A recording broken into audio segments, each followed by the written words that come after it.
Hello everyone, what's up guys? Welcome back to my vlog channel.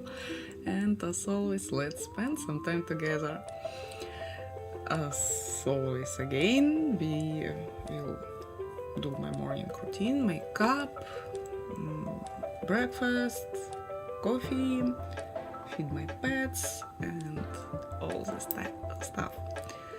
Welcome in, welcome to my house, welcome to my home. Let's spend time together. For now I need to turn on the light. Botrix is coming.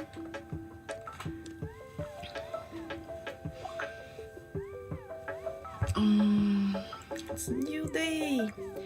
8 a.m. 8:30 a.m. Actually, yesterday I got my 3 new experimental cameras from AliExpress. It's the one of it. It's CJ Cam C20 and I got it with a lot of this underwater case. It's actually almost waterproof, but it's good only for rain or so.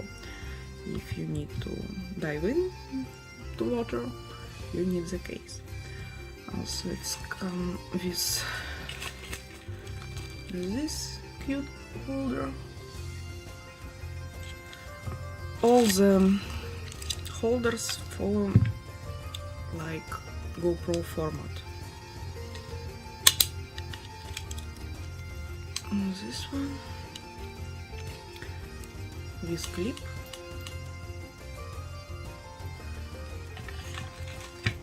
and stickers, connectors, all this GoPro rubbish stuff. No any other types of connection, only GoPro. This is one of cameras. Where's with me? CJ Cam. It's camera with Wi-Fi, so I hope I can use them if it's not too bad. I can use them for my fish tank, outdoor birds, terrariums with my pets, maybe like 24-hour streaming, but we'll see. Also, this one small, this cam cost us around 100 euro. It's most expensive, but it's still pretty cheap. This one cost around 11 euro. I hope I can use it as a back camera for my car. It's really small, compact and magnetic.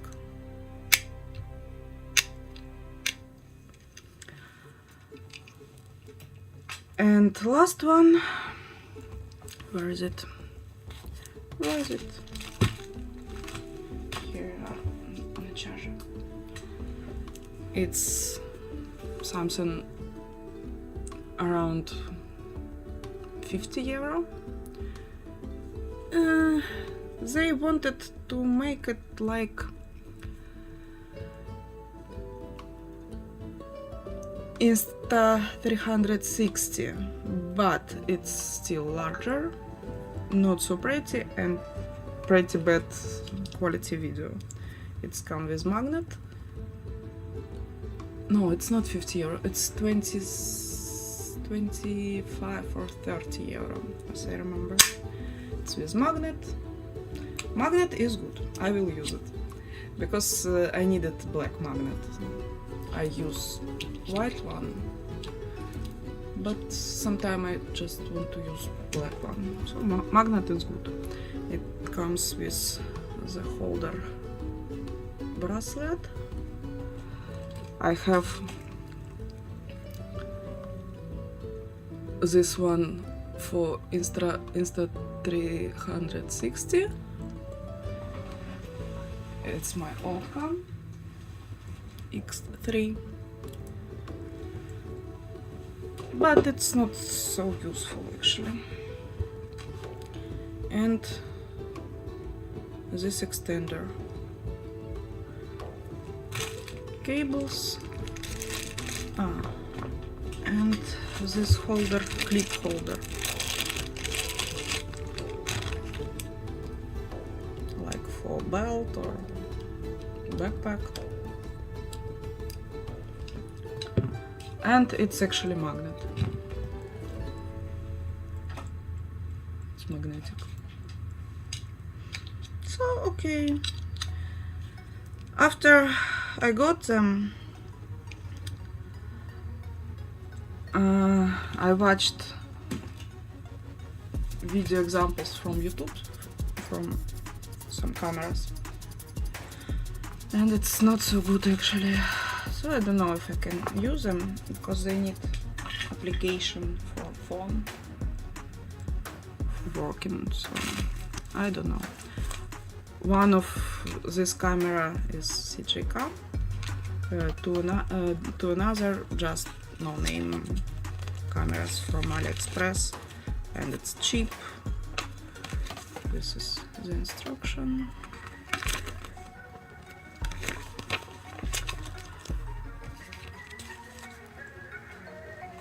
And this is no English, only Chinese. Oh no, English on back side. So we have 3 new cameras for my future setup. I hope, at least I hope it will be a future setup.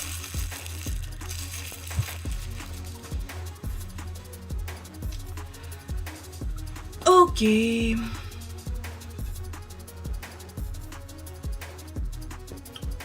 Let's turn on some video. I think I need to turn back my holder phone. Why is she barking? Трое, ты чего?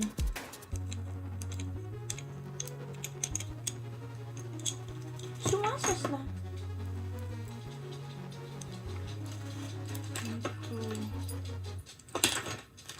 Find my holder.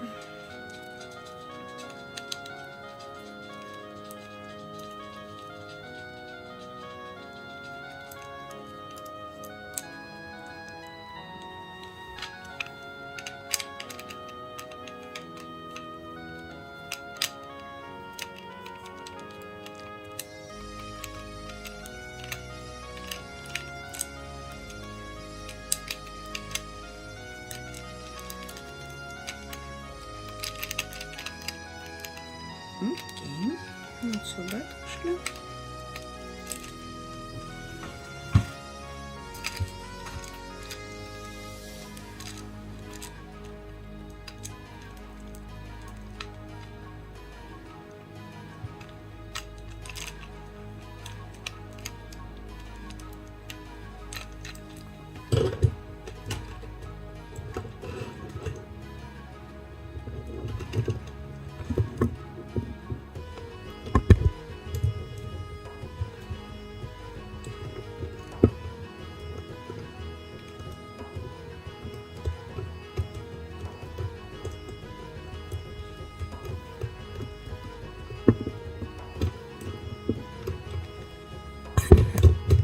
Nice. So let's turn on some video, watch something, and start with my makeup.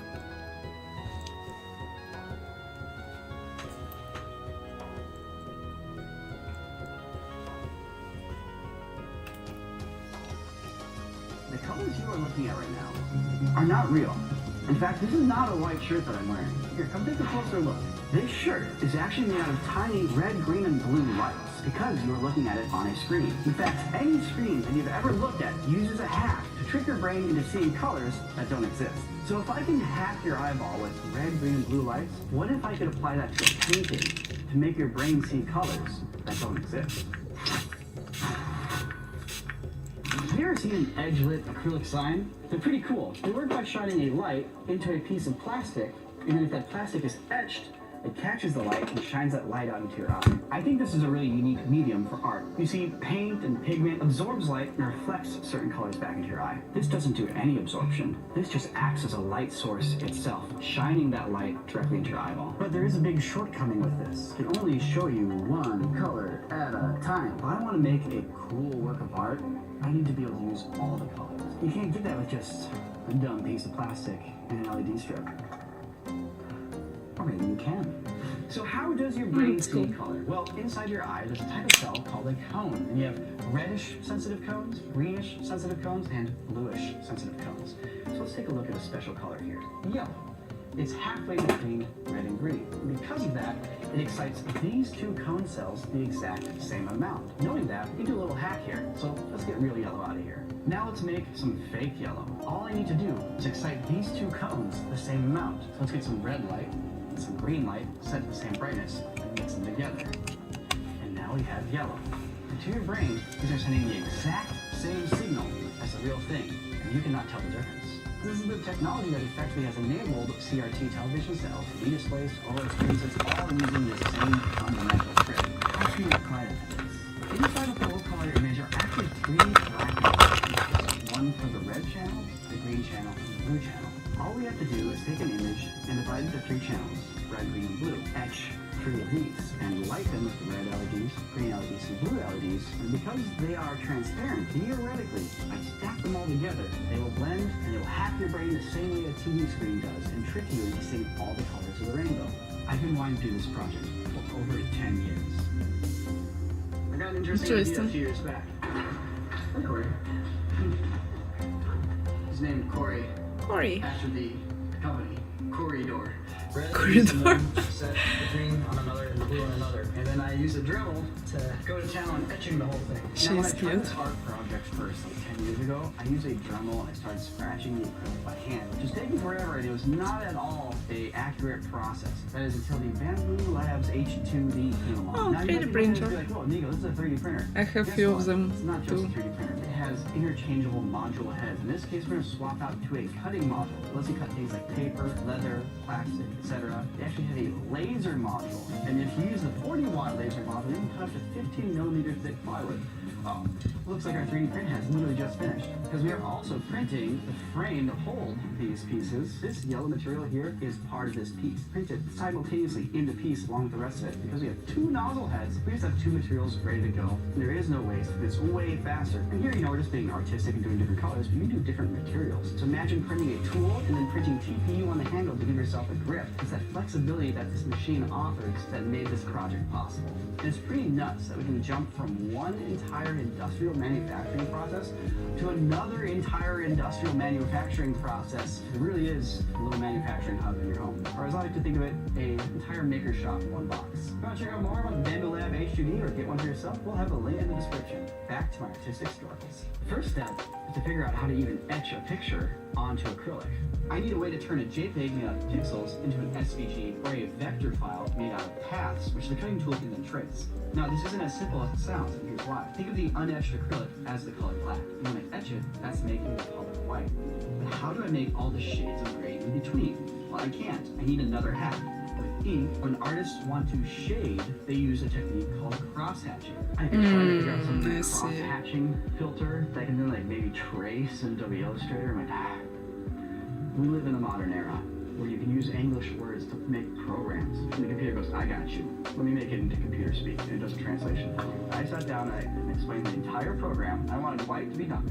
And then the next step up is horizontal lines, horizontal and vertical lines, then horizontal, vertical, and diagonal, then horizontal, vertical, diagonal, and diagonal. And it spat out an SVG file. So let's find out. We're just going to drag this in the Bamboo Suite.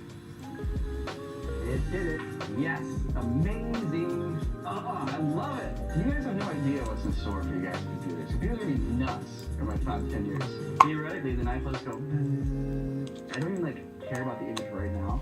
I just want to see it. I'll care about the picture later. That's where I'm at right now. I guess we hit go. In 2 hours, we will have a perfect etching of my cat. Wow, here we go. This is going to work great. This is going to work really well.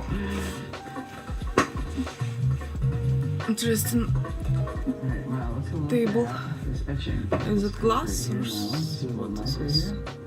You'll see when it scrapes. This looks pretty dang great. Ah, it's Definitely tell what acrylic. it is. So that's a good step. Alright, let's see how this looks. Oh yeah, Corey's giving me really good tonal detail. She's got pure black on her fur, and she's got pure white. So theoretically, the grayscale values are coming through correctly. For like transferring an image to the acrylic standpoint, this is working fantastic. And now it's just a matter of RGBifying it. Oh, what do you think your dad should make a picture of? We were talking about Pokemon on the car right here. I invented all these tools, and I'm having the time of my life. When new tools come out, there's nothing more fun than the race to make something with it first. And so ideas that I didn't consider to be possible before now are. And I want to do them. Right in the middle of this project, this discovery that can just unlock all these ideas I have. It's like, focus. I need to give an image to you guys. Cool etching you've never seen before. What's it look like? Right now, it's a good question. I was trying to figure out what image I should use as my next test image. If we're testing colors, what better way to test colors than to make an image that contains every single possible color in it? And so I decided to sit down and try to create some sort of crystal growth algorithm using Quad I'm just going to make a crystal growth algorithm. to grow an RGB crystal where you start with the color, it spreads out and creates different groupings and clusterings of color. Look at without repeating a single how crystal. I And you have opened this the image cam that today. contains every single color possible. So this is a distant I can see. white sea crystal. Don't want it to be quadrantal open. symmetry, natural growth structure. Quadrantal? I also really like these nebula ones. I like this one. It's like art from math. Yeah, exactly. Dude, So this video was beautiful. supposed to be about like the new 3D printer, and it's quickly becoming just a really cool video about color theory. It's always been a video about color theory. So currently I'm actually running a test image, which is this. Now I have my rainbow color test around her in the background. Okay. Good test subject this, but not what the final art project will be. So where is the actual art piece at? Well, right now it is not here. I don't actually have a crazy image to make, which immediately feels like I'm setting myself up for failure and for this video to not be interesting. But don't worry. First, I need to create the technique, get an idea, and get inspired by it, and go, what does this unlock? And let that open up a new part of my mind. Think about things that get inspired, and then make art. He doesn't know what he wants to paint yet. He's had years to figure out what to make. We finally have a red, green, and blue pass set up. Let's see how it looks. I'm honestly nervous because the implications of this not working out or being a lot of work is that we have a lot more work on our hands and the deadline fast approaching. Okay. I'm all lined up. So, It's a little underwhelming. It's a lot of underwhelming. oh my god. Oh no! Oh, it's so bad. The real issue here is just that it's not up against the LEDs. I think we can take this to the finish line. A redesign of the stand. Panels being a little bit further apart actually, so you don't get as much spill from one panel to the next. A slightly less dense etching pattern, and I think we have ourselves an actual winner of a piece here. Also just doing a design that's not quite as thick with the lines above. Like this picture is not made for this medium. This picture is a test for this medium. It is a stress test. I'm putting every color into this image. And it's all bright, you know? So with that in mind, next step is Look at this, so ugly. for this medium. Will that be? I Okay. don't know. I need to work on that. Sometimes when you hit a block on a project, you find yourself doing anything except actually working on the art that you set out to create. Hey, this is smashing. I cannot stress enough how important it is just to start. It doesn't matter that you don't have an idea yet. By starting to make it, you will discover it in that process.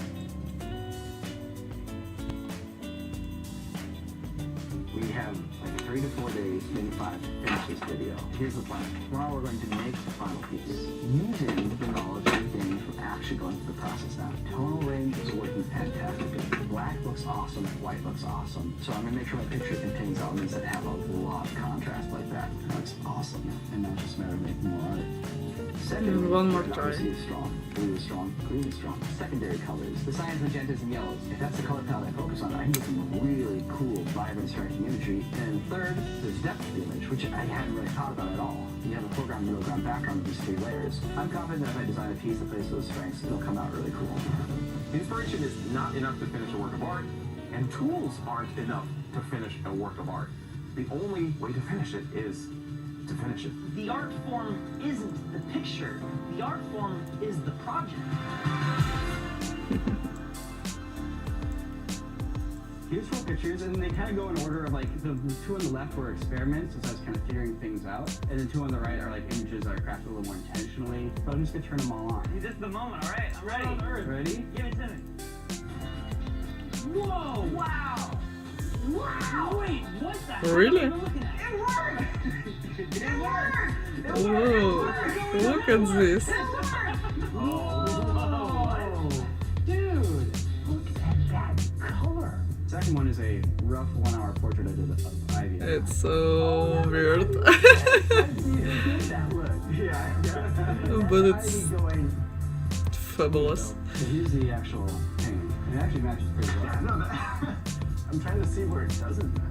So this morning I painted a new one. I painted a space battle. When I was growing up, before I wanted to make movies, I wanted to blow things up in movies. Being a pyrotechnician was my dream job. A good old-fashioned solid space battle. I love that I can actually see the fiery fireball. Yeah, it like really looks like if you were standing in like a Commodore 64 game. You can like change the white balance and the color balance just as you would in Photoshop, but physically just by changing your red, green, and blue values. That's crazy. Oh wow, that's so you can color correct your art on the wall. Dude, the explosion one looks so much more like an explosion now. Yeah. Keep it, I like it. What's this one supposed to be? And there is one idea I've been talking about this whole time, like cloudscape. An image of growing up in Minnesota that's like stuck in my mind. Countryside, maybe a building in distance, like farmlands and forests. And crazy sky just like lit in the sun. You see the clouds coming up over the horizon. There's always this feeling of like adventure. Just right over that horizon is something new and some new possibilities. Hi, Suzy. Whoa, the thundercloud? Who are you? Really cool.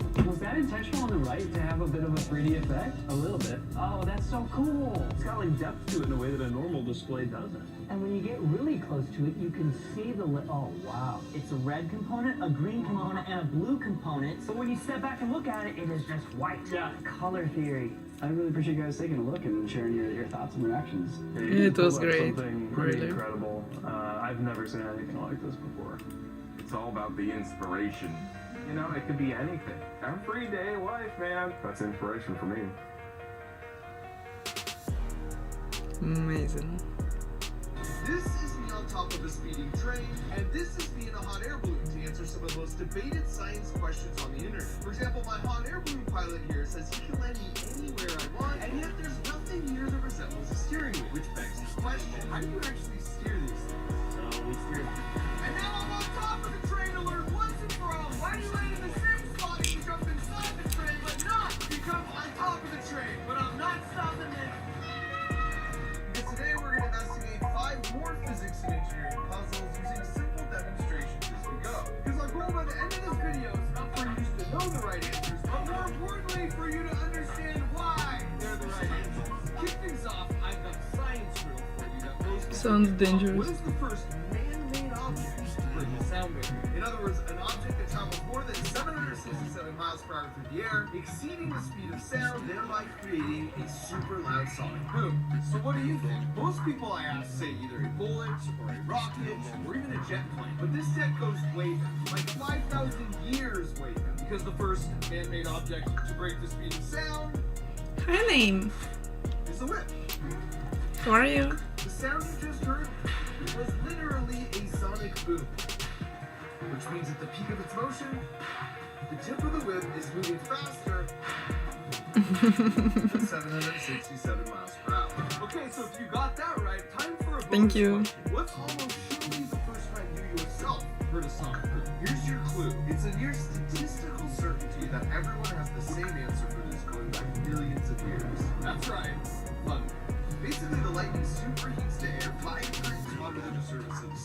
This causes the air to expand so rapidly, it breaks the sound barrier once again, creating a sonic boom. And if that juicy nugget of knowledge just made your brain feel really good, ow!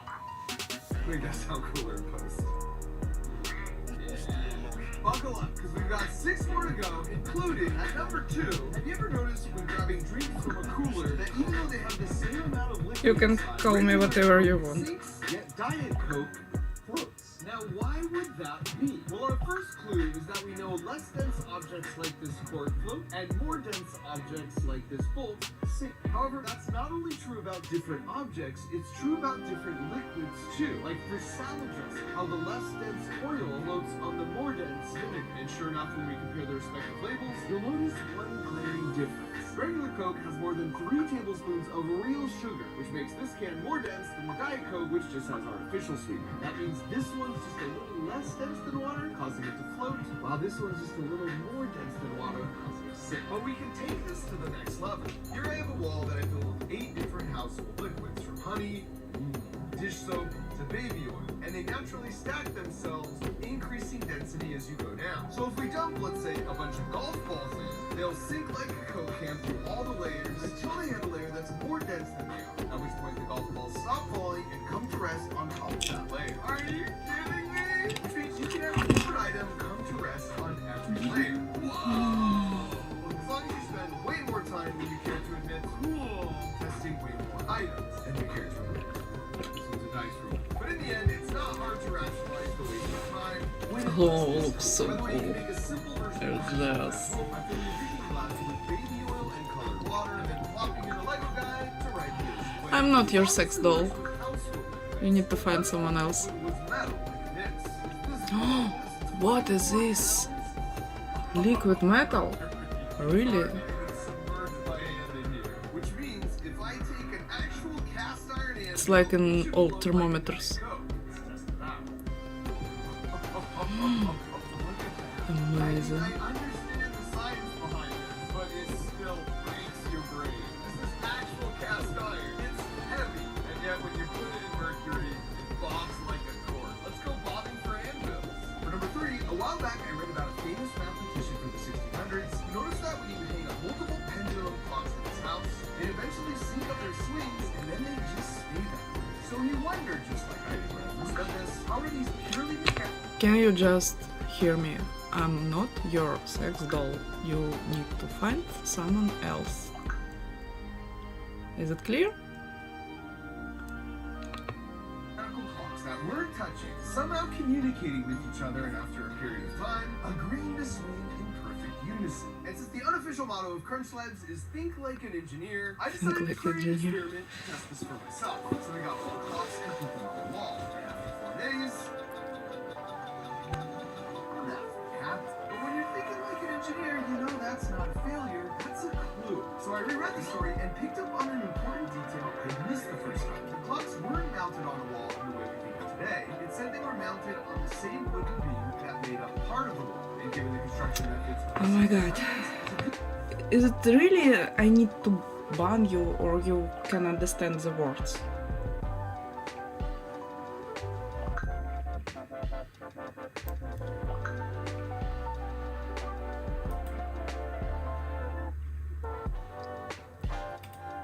Okay, bye.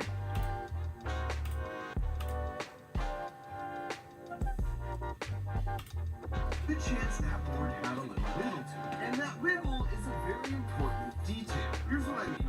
If I swing this sledgehammer pendulum below me while standing on firm ground, then it's just the sledgehammer pendulum that you see moving. no. If I stand on a skateboard where I don't have firm footing, now you can see the pendulum is in fact pushing back and moving me too. Now here's the wild part. Because the clock is securely attached to the beam, that beam acts just a tiny bit like the skateboard. So those swinging pendulums are ever so slightly actually moving the wall. So that means as the clocks are just slightly pushing back and nudging the beam, they start to influence and nudge each other too. So if there's a clock that's greatly out of sync with the others, over time those little nudges get it to line up. So after discovering all this, we took those 4 clocks and this time attached them all to a beam, which was attached to the wall with a little bit of wiggle built in. And this time after 4 days, nothing happened, which once again was a clue, not a failure. Because it turns out for this to actually work with pendulum clocks, you need a very precise ratio of clock to pendulum mass, like this setup here. So while I couldn't get my hands on the perfect pendulum clock, here's another way to observe the same phenomenon. With 140 pendulums all sitting on a board, I can freely wiggle back and forth. All right, let's give it a shot. Little help here.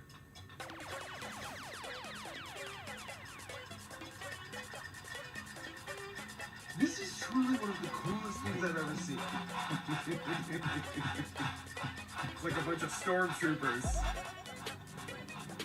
And just to give you a sense of how quickly they sync up, here's an uninterrupted take so you can see for yourself as the chaos turns to order in less than a minute.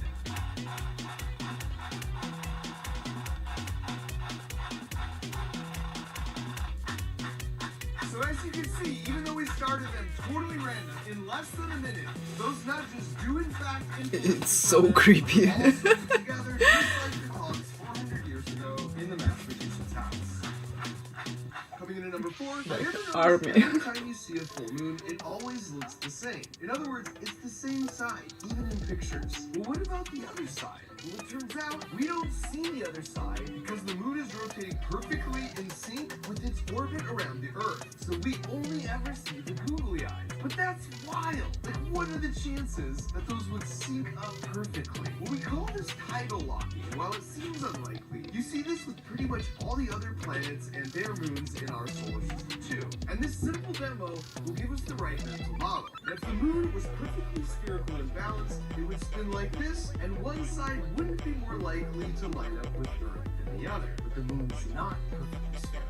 Over time, that constant pull of Earth's gravity has caused it to be sort of slightly oblong, which we've sort of exaggerated a little bit here. But now you'll see, since the center of gravity of our moon doesn't exactly line up with the axis by which it rotates, like it was here, now, no matter how I spin it, it always happens to be that the heavy side of the moon will always face the strongest source of gravity, which just so happens to be the center of the Earth. Well, guess what? Out in space, the actual moon's nearest source of gravity is still the center of the Earth, which means that the real moon will always have the same side pulled towards us, just like with our model. And that means every living thing on this planet that has ever looked up at the moon has always seen that same familiar face. And that will never change. Now, before we get to the last three, including answering how hot air balloons steer, if you're like me and you love the feeling of that aha moment when you learn something new, then I got great news for you, because packaging up that moment is why I created Crunch Slash, where you get a super fun toy every month in the mail that comes with a video where I teach you all the really cool physics that make it work. So if you want to have a ton of fun building your own toys while experiencing a bunch of those lovely aha moments at the same time, visit CrunchLabs.com to learn more. And now I'm on top of a train to learn once and for all why we land in the same spot, you jump inside the train, but not. It's too crazy to be real. We'll get to the jump in a second, but first let's see if we can glean any clues from this small-scale test with two Lego guys, one inside and one on top of the train. But they're in the water. Now in a moment, I'm going to pull on this string, which will move the train car forward. And I want you to think, what will happen to each of the Lego guys? Ready? Here we go.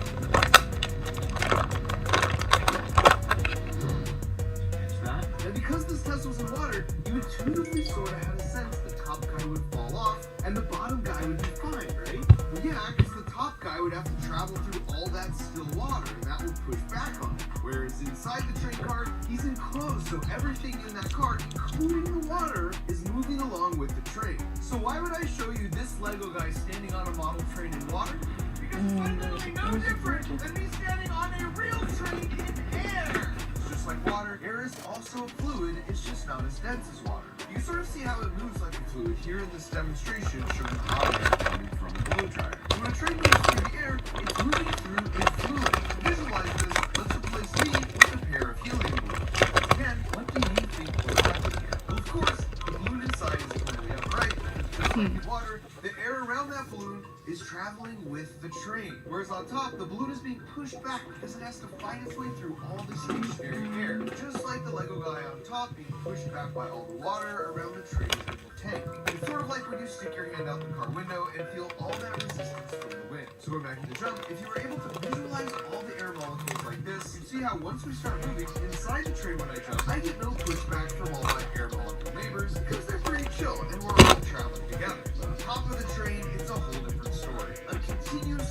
working into a mad rush of trillions of air molecules every second as I whiz by. So if I jump now, it makes total sense why they would push me back and I would land in a whole different spot. Number 6, here's an interesting thought experiment. Let's say you just got a small 2-seater airplane, and you know the plane has to be traveling at 60 miles per hour on a still day to take off. So one day you have the brilliant idea. Why not just create a much shorter runway using a plane-sized treadmill that can ramp up to 60 miles per hour, sending it into the air from your own backyard? But would that actually work? Well, let's run the experiment together with a small-scale model. Now, the way a plane typically takes off is it needs to reach a certain speed, which of course then requires a certain length of runway. So let's see what it is for this model airplane. Looks like it's 10 miles an hour after traveling 15 feet. Now here we've got our own version of our backyard treadmill runway that will ramp up to our 10 miles per hour takeoff speed. So let's see what happens. Make your prediction now if you haven't already. As we start the treadmill, we're going to spin the propeller more and more to keep it in the same spot so it stays in the camera frame. Okay, so we're at takeoff speed, and sadly,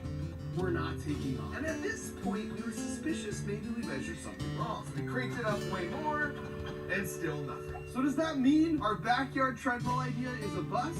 Let's talk about what needs to happen for a plane to take off. Because planes need air flowing around their wings to create lift. Once again, it's sort of like sticking your hand out the car window. You don't feel any lift stopped at a red light, but the faster you go and the more air that flows by your hand, the more lift you feel. Which means no matter how fast our treadmill goes, there's still no air moving over the wings. We're stopped at a red light. And I think part of the confusion many people have with this experiment is they're comparing it to the vehicle they know best, which is a car. Because for a car, the ground is what gives you forward motion. But for a plane, it's the propeller that gives you forward motion. Here's a thought experiment to demonstrate. Hi, Kiski. Imagine you have a car How are you? plane on the most slippery ice ever invented. Because the car's engine uses the ground to get forward motion through the tires, no matter how fast you swing What's those up? tires, the car will not move an inch. The plane, however, is totally unaffected by the ice because the plane's wheels aren't powered at all. The forward motion for a plane comes from the propeller in the air, so it would take off with absolutely no problems. Wouldn't know the difference. So knowing that, let's adjust this experiment to give the plane a chance to move forward, which means, of course, we're gonna need a bigger treadmill. So let's get our treadmill back up to that 10 miles per hour. Spanish? No. And at this point, Ukrainian, Russian, we started with the English. smaller treadmill. So to get the plane to move forward, That's all give it languages I power, know. causing it to move down our extended treadmill and take off at 10 miles per I hour can after talk. 50 feet. Which, as you recall, is the same speed and distance as when we tested it with no treadmill at all. So would your brilliant backyard runway treadmill idea work? Absolutely. Assuming, of course, your backyard is the exact of an actual one. And now for our final engineering puzzle, we're back in this hot air balloon as I contend with my mild fear of heights. Okay, well, I haven't found a steering wheel, but it does seem pretty clear every time you add hot, you go high. Hot air balloons utilize some pretty straightforward physics, and the clue is right there in the name. Hot air is less dense than cold air. As we know from our Coke cans, less dense things will rise. So when Mateo does this and heats up the air in the balloon, he's basically Diet Coking us. And then over time, the air outside cools back down the air in the balloon, making it more dense, and therefore we start to sink down like regular Coke. So all you have control over is whether we go up or down. Correct. But you said you could land me wherever I wanted. That is also correct. But what if the wind's going that way and I want to land over there? That's gotta be magic. Yeah, so we'll do this. Okay, pause here, because to understand Mateo's answer, you first need to understand two things. First is that if the wind is blowing in one direction in your backyard, 1,000 feet above that, it's almost certainly blowing differently. And 1,000 feet above that, it will once again be totally different. So the question then becomes, how does Mateo know the wind's speed and direction at different heights? And that's where number 2 comes in, because it's someone's job every day to launch 2 balloons like this into the sky at noon and midnight local time. But this is done in 1,000 locations all around the world, all at those same 2 exact times. And these balloons all have something called a radiosonde attached to them that measures things like altitude, pressure, temperature, and wind. And then they transmit the information back to the ground station, which is fed into supercomputers. And that's the reason the wind and weather predictions can be so accurate. So 2,000 of these massive weather balloons go up every day, and they eventually pop and just land somewhere, never to be retrieved. Now, because of this, computers can figure out the wind direction and speed at every level of the atmosphere as you go up. So on a given day, Mateo just checks the daily charts, and if these are the predicted wind directions and speed, and he wants us to land exactly right here, he just needs to raise and then raise again, and then lower the balloon to catch the appropriate invisible rivers of air to land in the perfect spot. So hot air balloons don't steer, at least not in the normal way we think. It's more of a tag team with Mother Nature. So in some ways, he's less of a magically steering pilot, and he's more of a weapon. Which means the only real magic here is all the juicy knowledge I just wirelessly transfer through that screen from my brain into yours. This is Timmy, and he is a piano prodigy. He loves to practice, and his parents don't have to nag him to practice either. I love it. Do your thing, Timmy. But this is Katie, and she lost all interest in piano after Hogwarts. But which means practice is a battle, any chore she doesn't want to do. And let's face it, Mom doesn't exactly want to hear either. Well, I got great news for you, Katie and Mom, because for the cost of 1 month of begrudging piano lessons and reactions like this, you get an entire year of Crunch Labs Bill Box with reactions like this. And when the snow level is this high, you're learning so much cool stuff, even without realizing you're learning so much cool stuff. Oh! It's true, totally. Toy rides on your porch, and you put it together alongside me, you're learning all the cool engineering principles that make it work. And this secret sauce of hiding the vegetables triggers shipping millions of these boxes to converted parents around the world. Good stuff, I think. It's so fun for child and for adults too.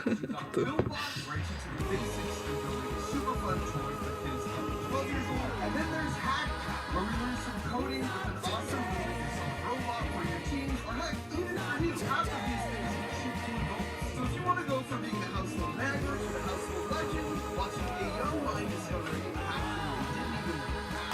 CrunchLabs.com is the link in the video description where we're currently giving away either 1 or 2 boxes as an early special. Thanks for watching. Okay, now we need to go to the kitchen, I think. That's it. Yeah, we can go now.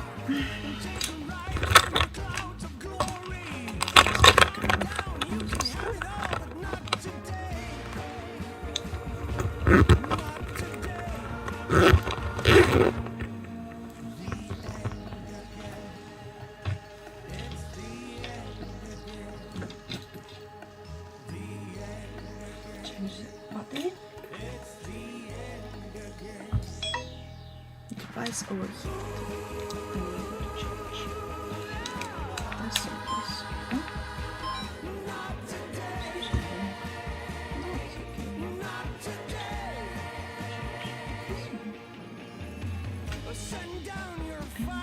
Take this one with me.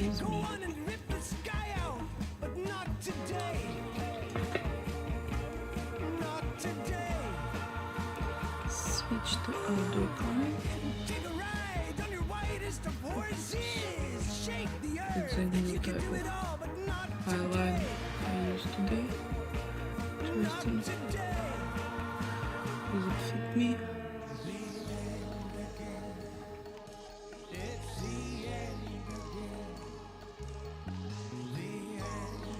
Okay, let's feed my birds first of all.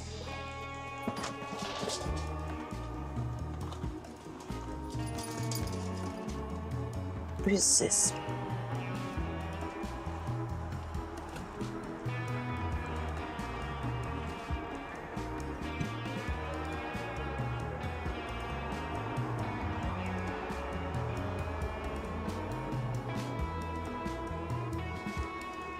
It's cold this morning and not so sunny. A lot of clouds.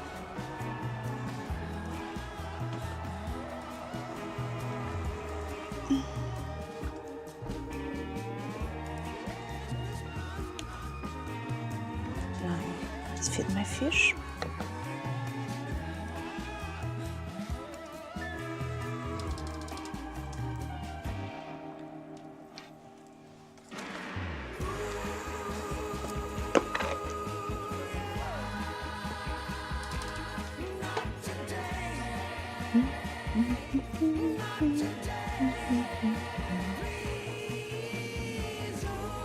Food. A lot of food. Daily portion.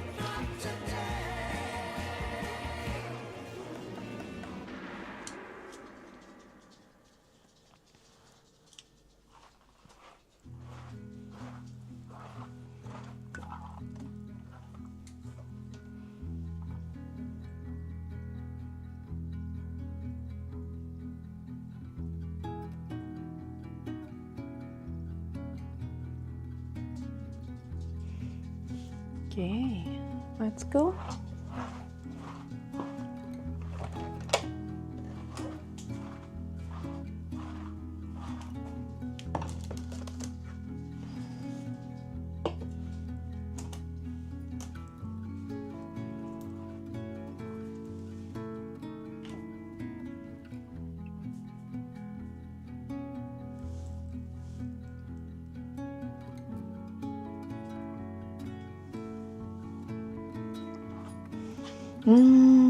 My sink is clogged. What can I do? I can turn on the light and be right back. I found the unclogger. I will find.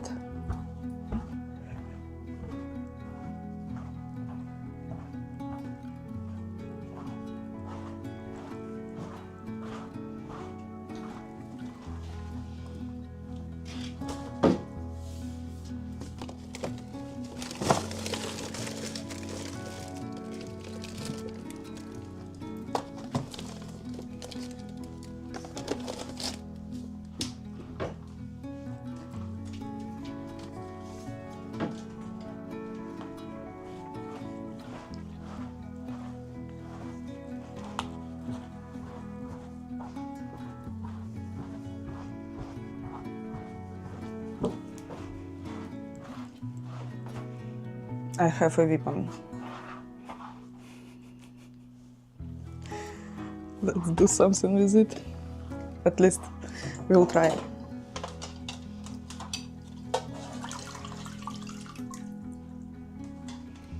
Maybe it will help.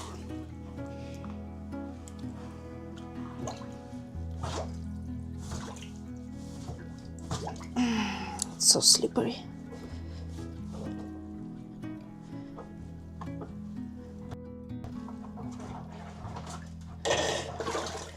Yeah, it works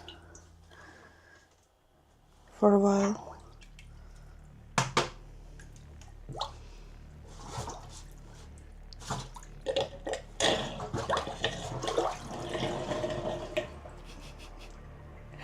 It works.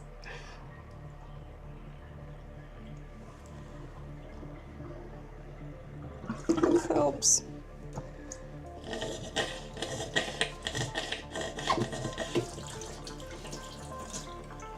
Let's clean it.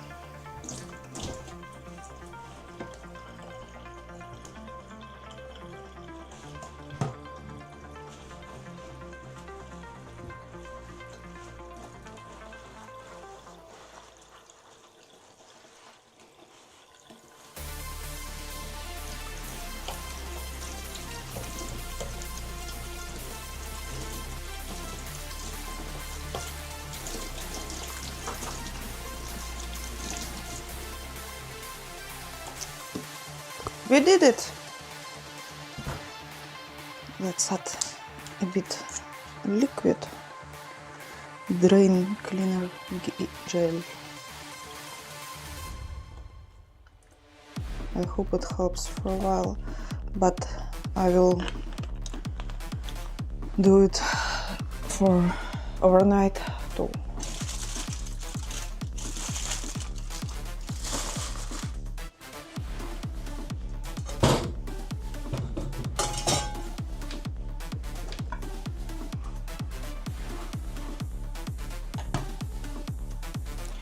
So, I'm a good girl. I did it myself.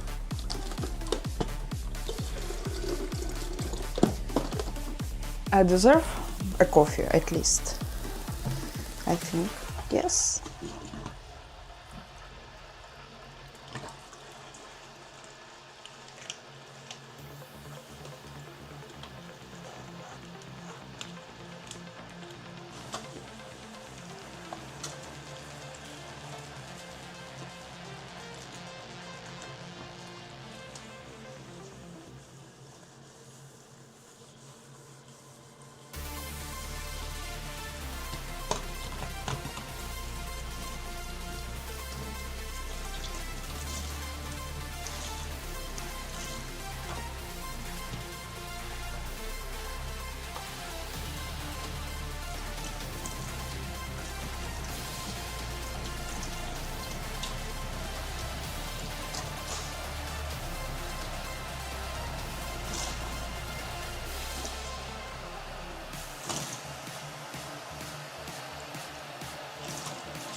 Let's wash dishes first of all.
Our water almost boiled up, which is great because I deserve a coffee today.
Okay.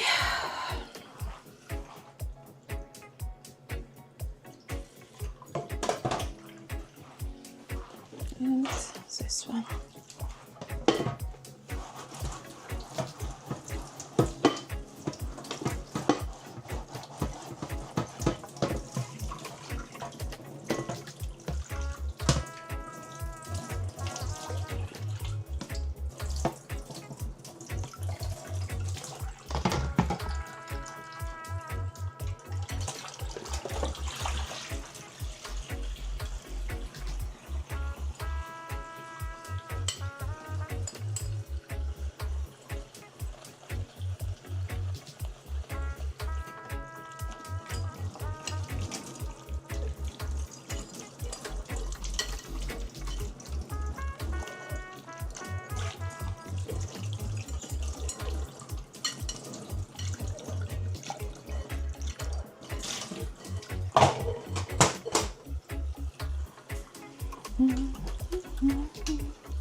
Oops.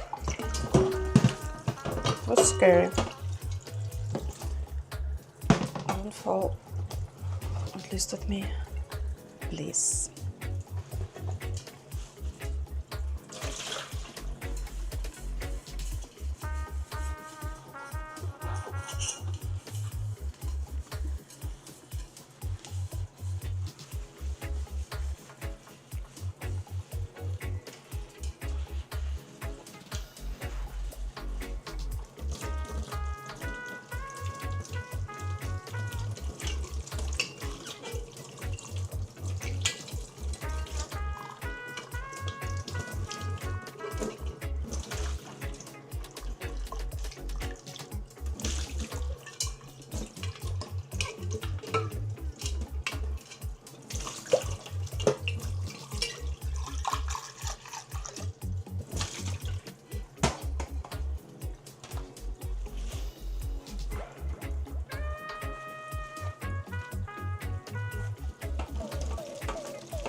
The pan is the last one.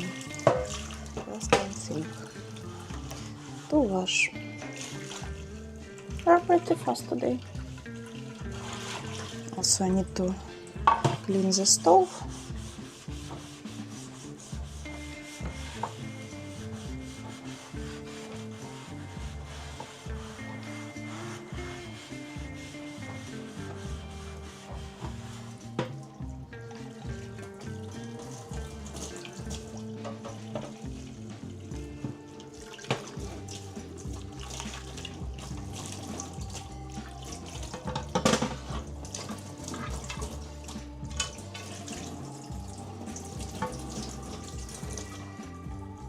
Okay.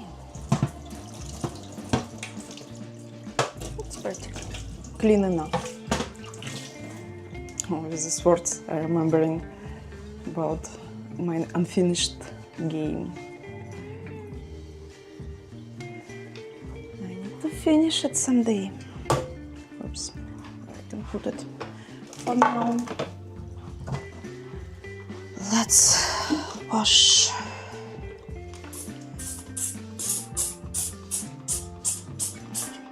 The stove.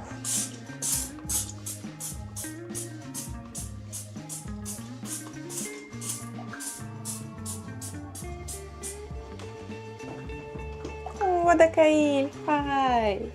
How are you? I'm great.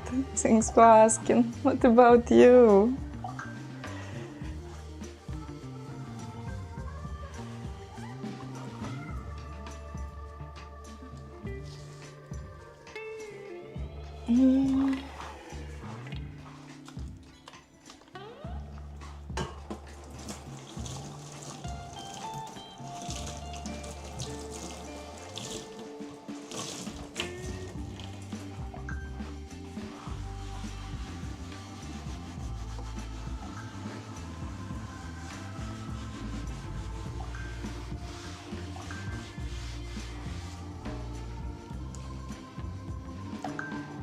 My dresses.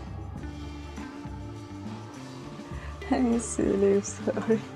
It's okay. It's completely okay. I don't have like strong schedule, so it's not so easy to catch me. I'm trying at least do it at mornings, but it's still time can change. Not so stable. It's tomorrow. Oh, it's 23. Yeah, it's already 23.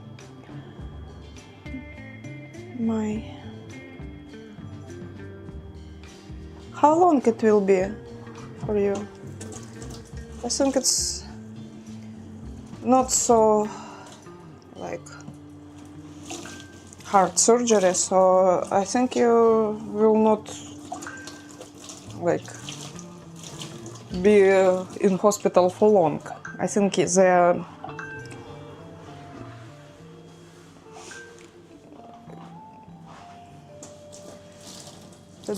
I fix my artwork. Please watch it. Okay, I watch it. I will watch it.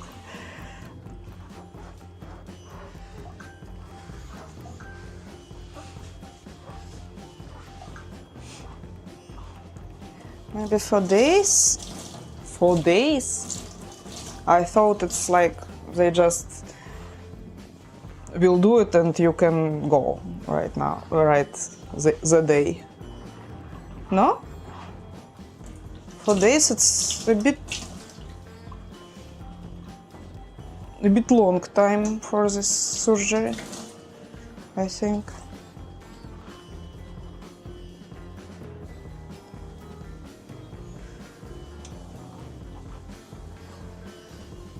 I hope everything will go the best way, from possible ways.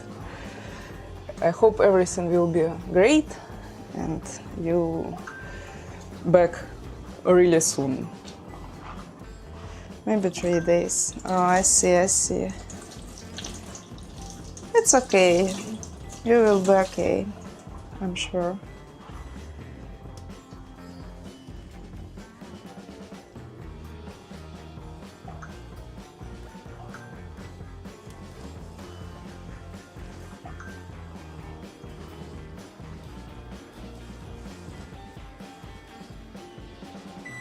Oops.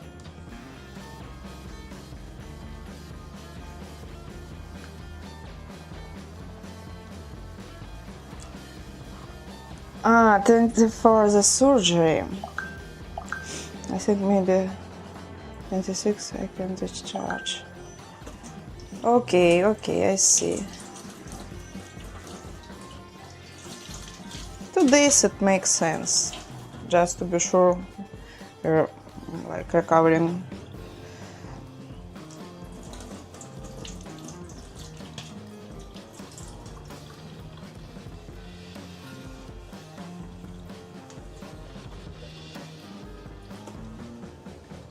I will wait for you.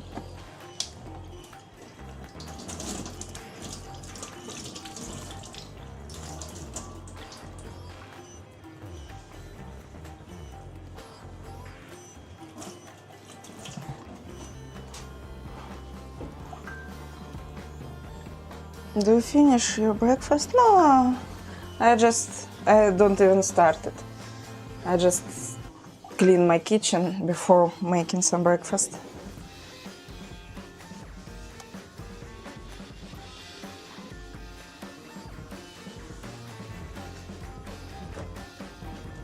it will be fast at all. But first of all, I need coffee.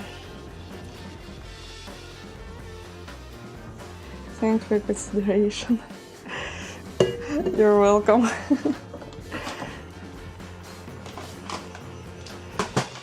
You're very, very welcome.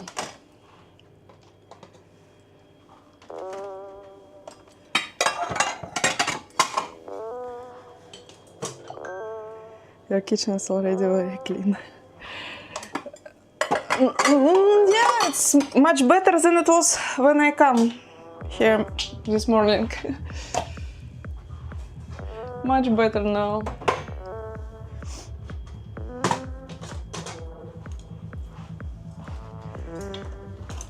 It wasn't though, but no, it's okay.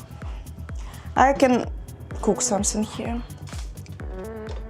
When I came here this morning, the sink was clogged, so I used this weapon, and now it's great. Now it works, and I'm pretty happy about it.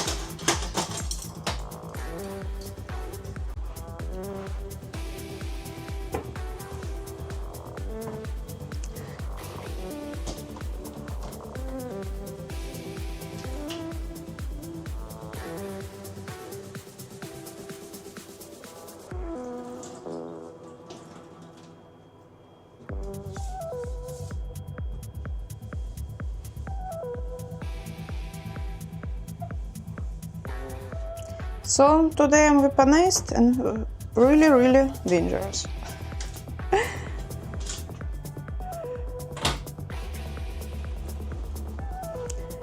And I really deserve a coffee. I need my morning coffee.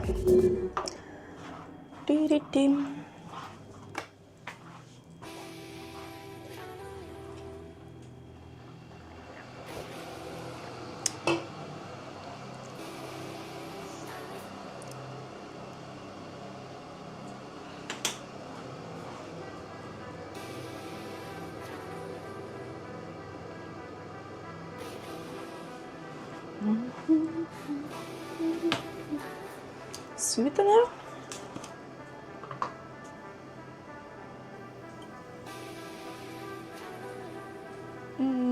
Three will be enough.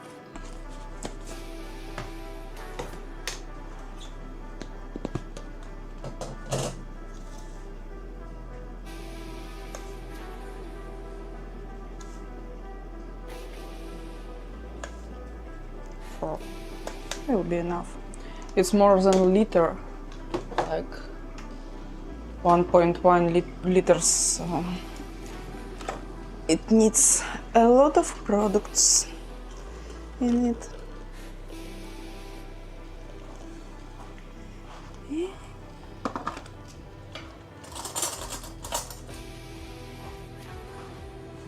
Mix it.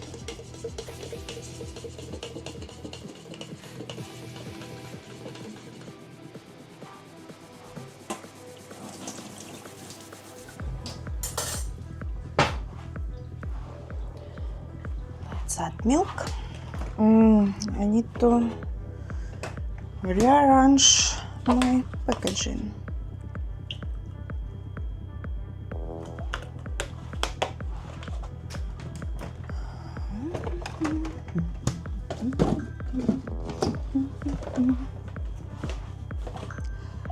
I got a call in between. Oh yeah, it's okay.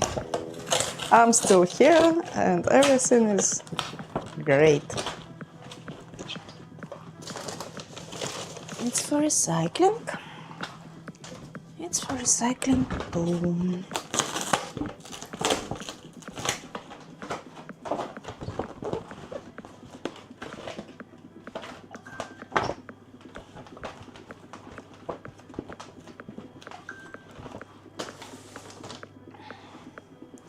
Happy to watch you doing so. Thank you. Thank you for watching me. Thank you for being with me and chat with me. It's really nice. Okay, our coffee almost done. We just need to add some cold water. I'm grasping your every move.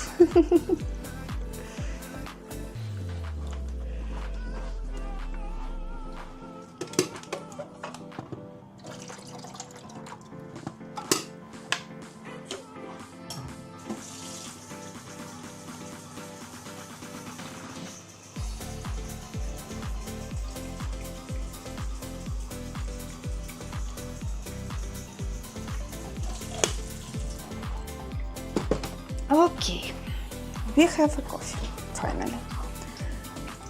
I'm sure I deserve it after this morning deals with clogged sink.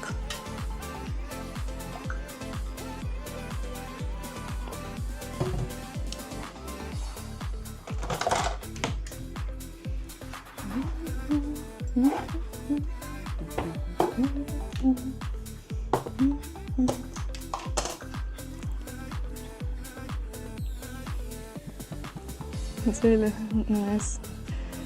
Yeah, it's really nice, totally. I'm agree.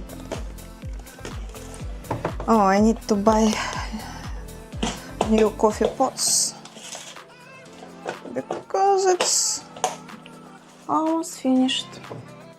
Maybe today I will go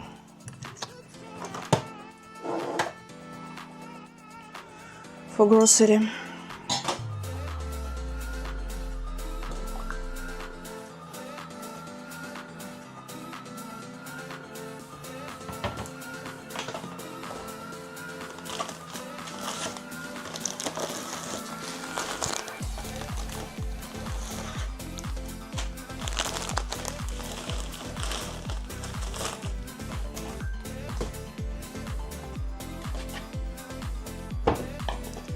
Expensive savings. Totally agree. Indeed. What is it? Scissors.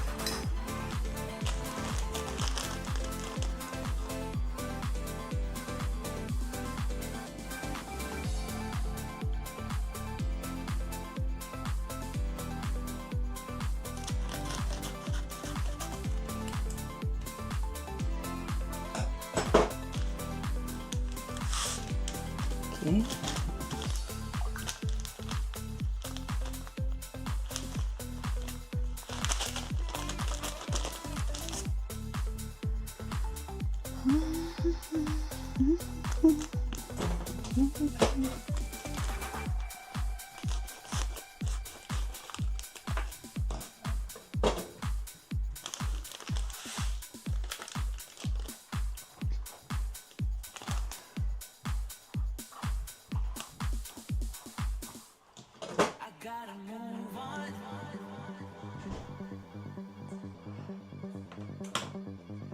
Fill the empty sachet to fill line with milk or water.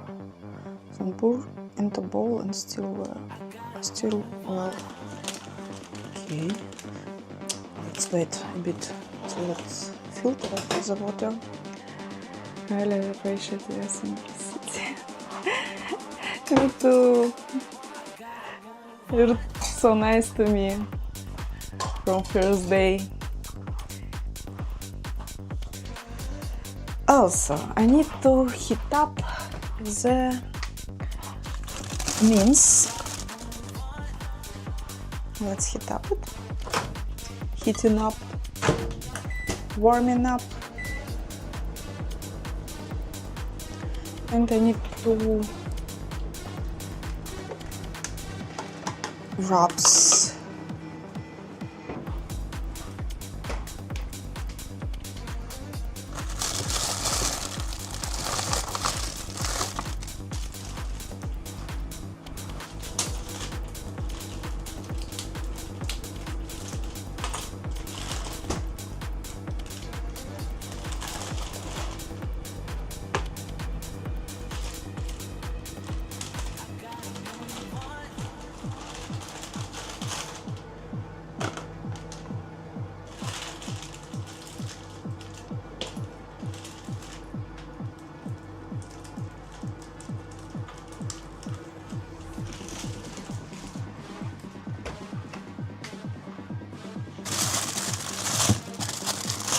greens.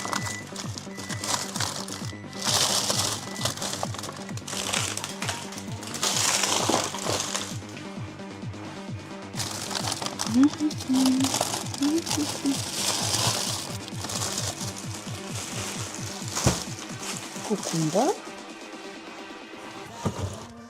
cheese,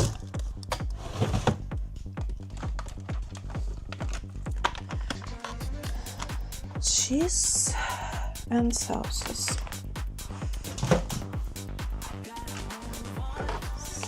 Sauces.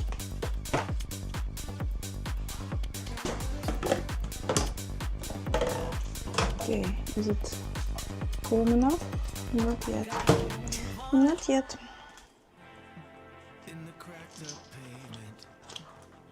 Я расплю ванну.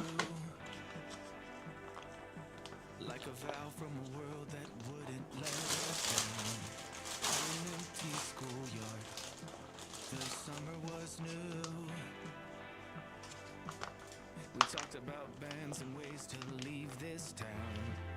We laughed and lied, debated and confided, tried to fake it to get by. Back at Johnny's house, his folks were out. White lightning struck like a golden blaze. Everyone went crazy. Everyone was there that night. Okay, it's done. Using my own peri-peri.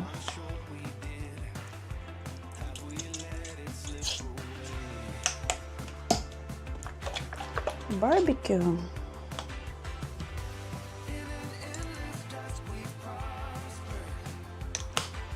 And mustard.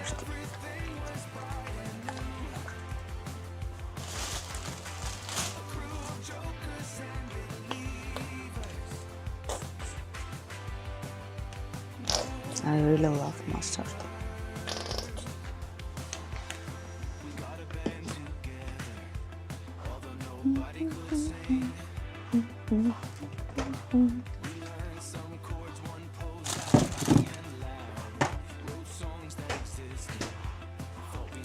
Also,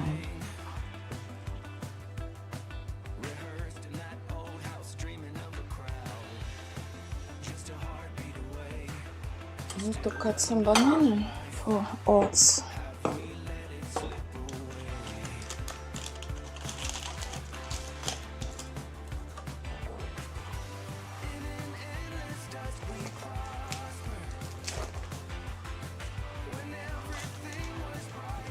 You make me mouth watering.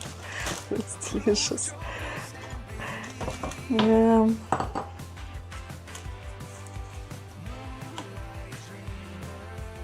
It's for breakfast oats. A bit of banana.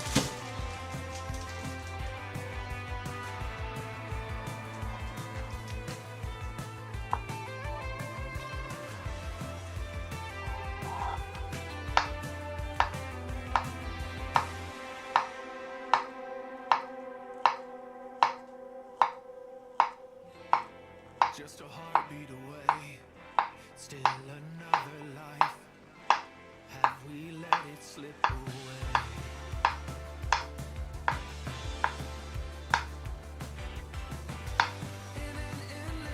Okay.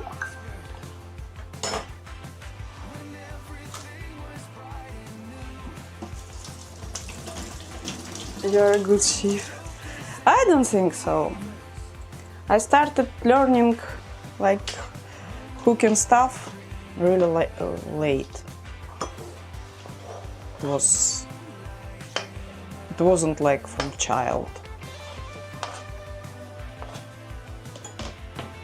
I just do whatever I want to eat.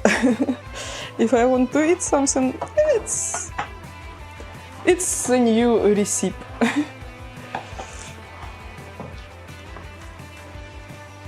It's pretty good recipe. Then let's spread it a bit.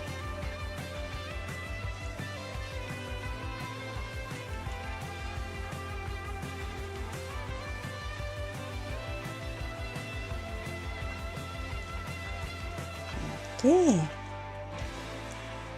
It looks good.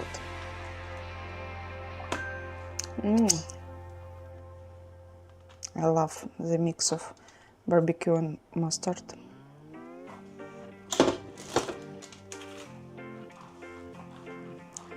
That's good. Yeah.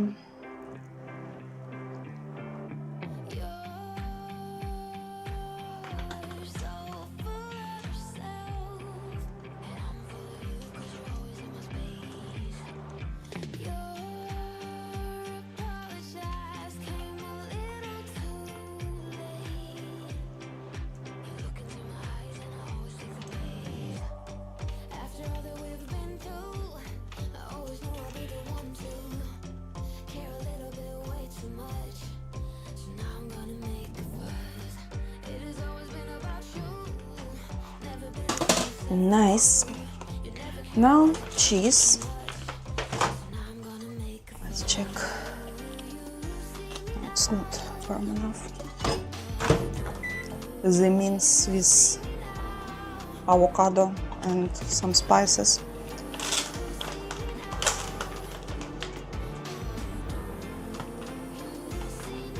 Oops.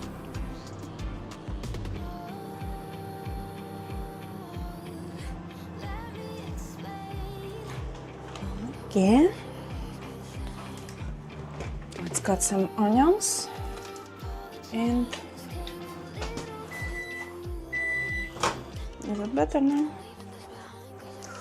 Somewhere it's hot, somewhere it's cold.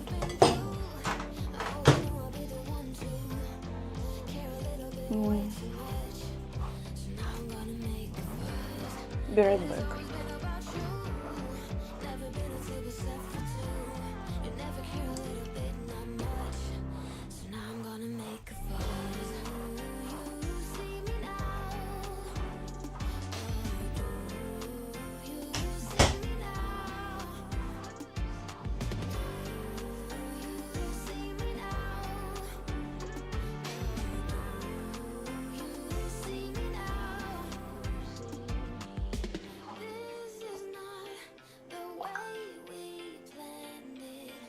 I finished my lunch. Oh, it's great.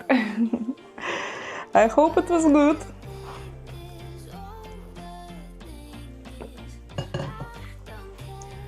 I just about to make some breakfast.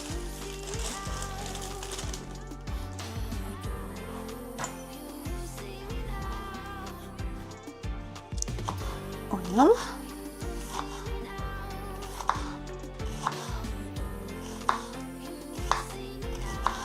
Fresh onions always great. I love it so much.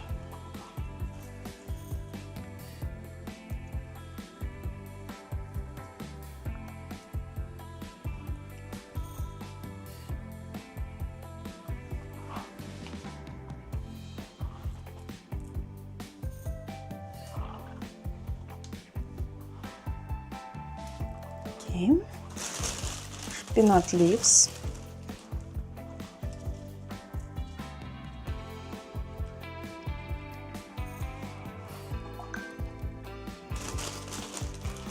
I try crab curry and salted mango. Oh my god! Salted mango? Interesting, never heard about it. Salted mango. Sounds interesting.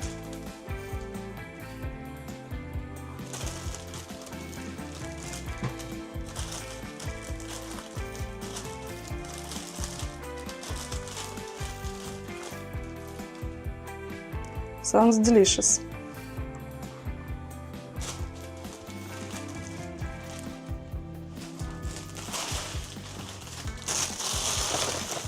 Okay.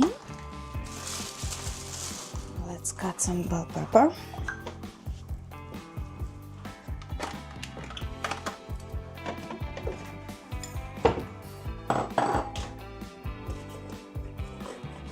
Half of it will be enough. Salted green mango. Interesting. Never try green mango because We don't have them in our shops, grocery shops. Only ripened.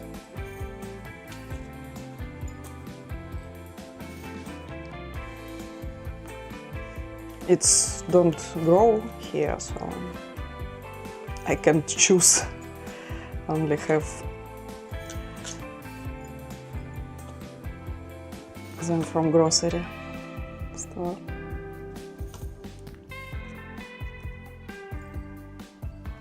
Okay.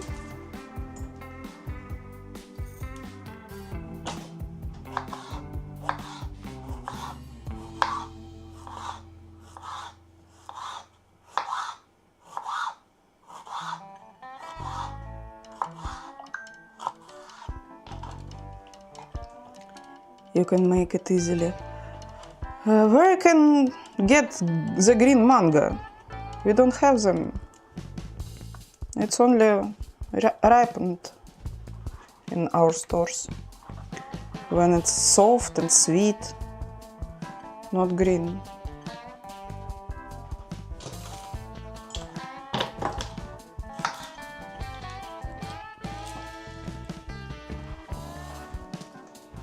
Never seen green mangoes at all.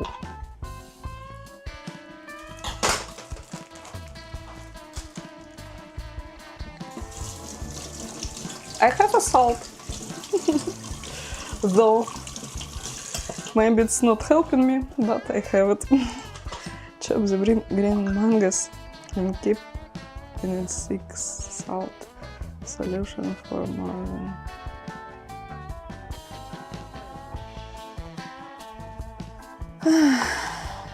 as I said, we don't have green mangoes here. Only ripened.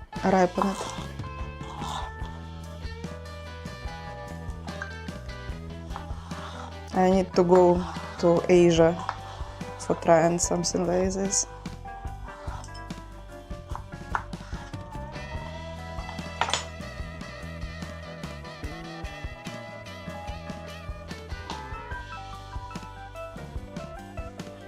So cut it yet.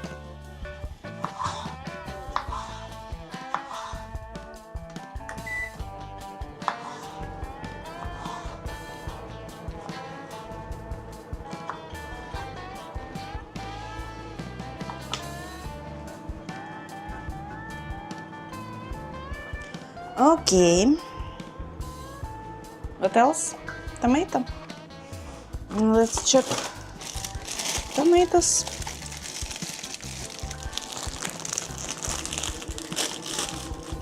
You can do it with green chilies and carrots. Green carrots? Are you eating green carrots? Interesting. Never try green carrots.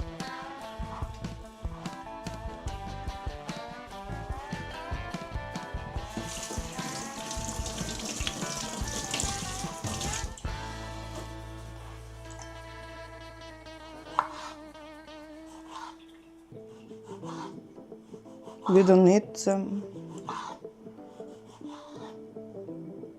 And green chilies.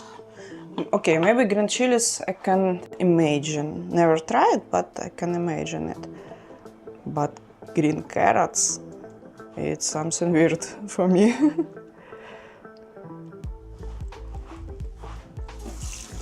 It's just a root. You need to wait until it will be sweet and ready to eat.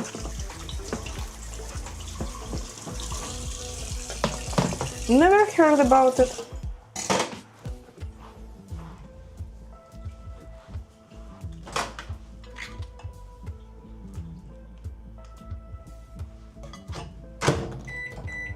Okay, a bit more. At least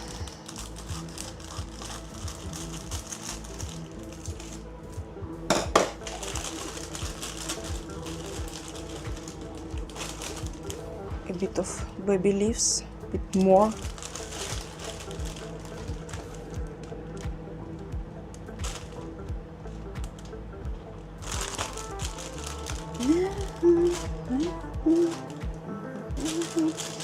for next time. We'll eat it next time. It looks so fresh. I love a lot of vegetables.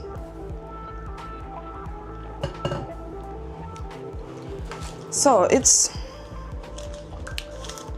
200 and 230.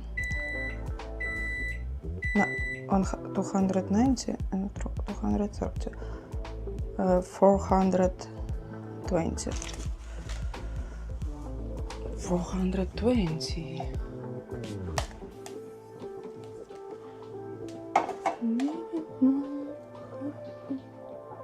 Do I have some measurements? Yeah, but I can't reach it. What a beautiful body. Hi, 7 Auda. 1-1. How are you?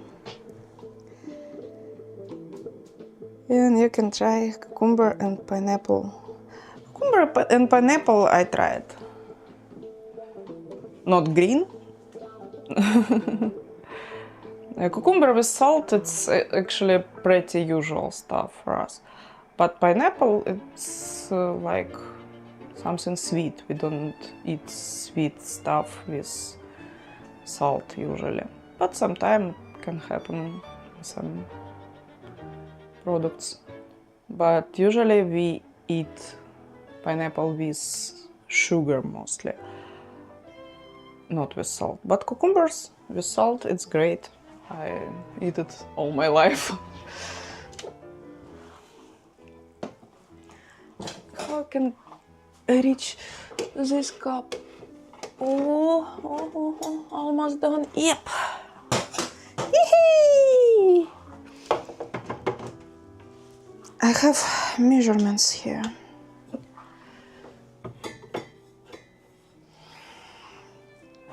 I can't see them, but I know that they're here. Oz CL 420. It's around this one.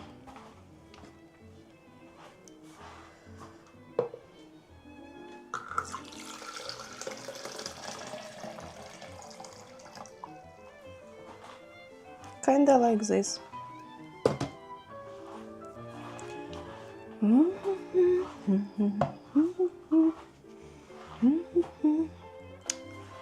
So let's see what happens with our mince. Oh, it's hot. It's pretty hot. Yeah, it's good. It's good. Leave it for a while. We need to just add the mince with avocado to these wraps and all done. Everything is done. I love mangoes. Actually, it's my most favorite fruit. Like, and smell and taste of mango, it's the best tastes ever. But they don't grow here.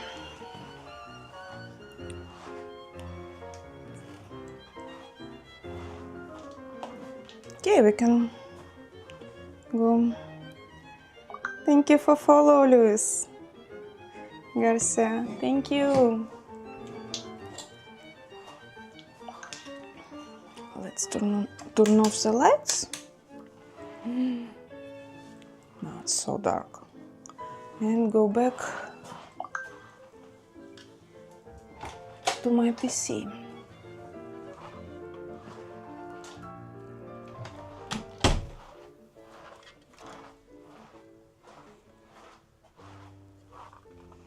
Actually, I need to find some carrot for my pets. We have a lot of fresh mangoes here. Many mango trees here. It's so great. I'm jealous. We don't have it at all. It's apples here, apricots, plums, strawberry, blueberry, blackberry, raspberry, but no mangoes at all. And cocoa too.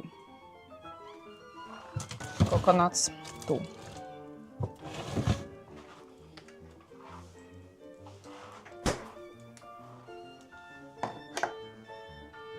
We have carrot.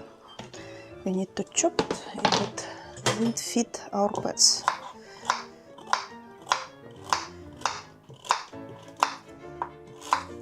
It's for our pets.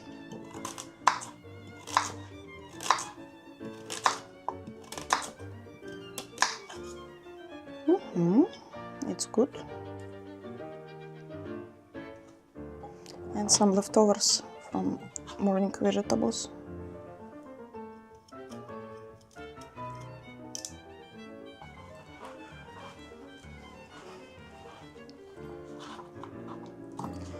I'm jealous you so much. I want mango trees too, because it's my favorite fruit.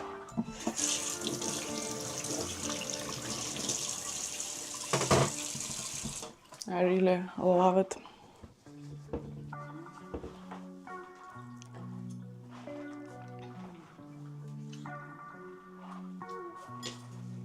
We have food for our worms and bugs, and let's feed them.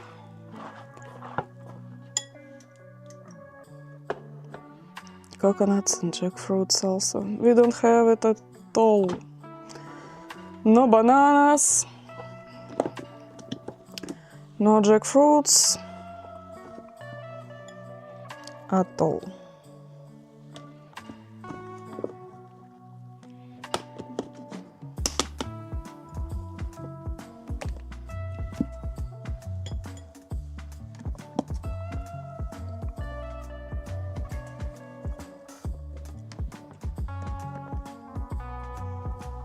Let's add a bit water to them.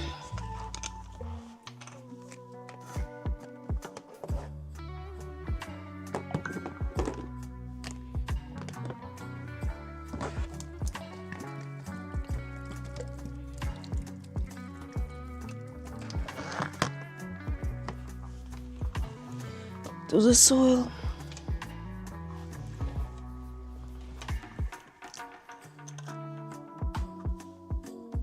Enjoy your meal.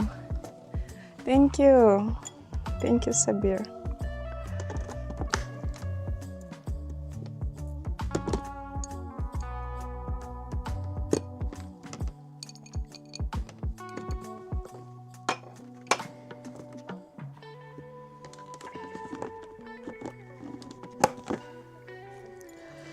Adakail. Sorry.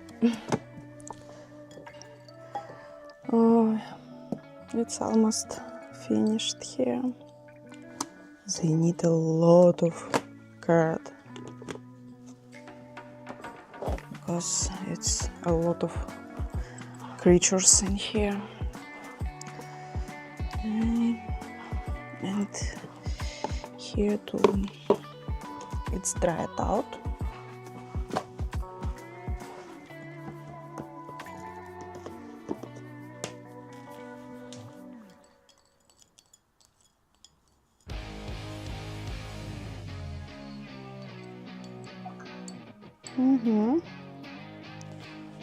It's done.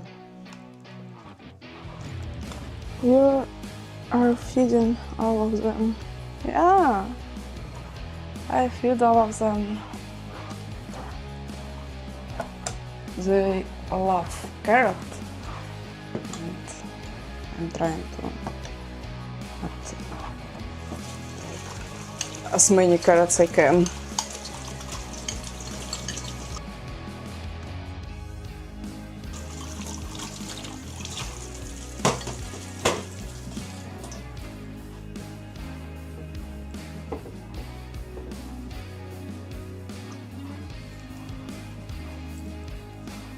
It's done.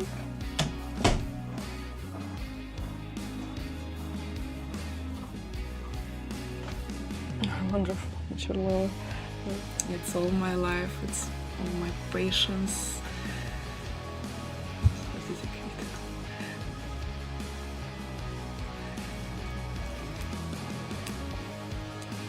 It's small amount of animals I have now. Before I had a large farms, large like canals. I breed a lot of animals before. I have thousands of animals. But now I can't because I don't have place to live anymore. It's all rented. My house was burning down. My farm was burning down. So I lost everything. Maybe someday in future I will reopen my conservation zoo. Like maybe rescue zoo. It's my dream. Maybe someday I can do it. At least I hope.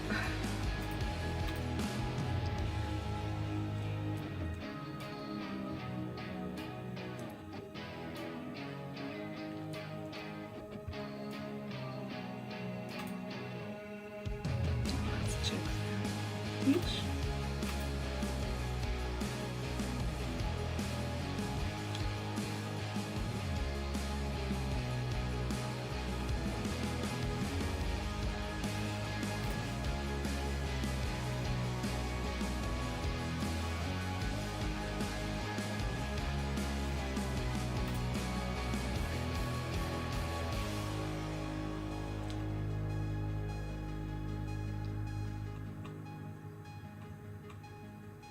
Carla is here.